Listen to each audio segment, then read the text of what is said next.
Le secteur bancaire camerounais a connu une croissance constante entre 2018 et 2022 avec une augmentation significative du taux de bancarisation de la population active. Selon l'Association des professionnels des établissements de crédit au Cameroun, le taux de bancarisation est passé de 27,8% à 33,1% au cours des 5 années, soit une augmentation relative à 5,3%. Les données de la plateforme d'analyse financière Data Portal montrent que ces montants ont augmenté pour atteindre 4 746,4 milliards de francs CFA en 2022 contre 3 199,5 milliards de francs CFA il y a 5 ans.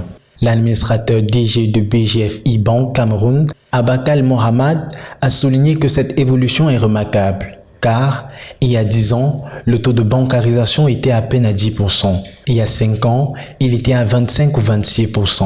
Aujourd'hui, il frôle les 35%. Cette croissance est due en partie aux efforts déployés par les banques et les microfinances pour ouvrir des agences plus proches des populations.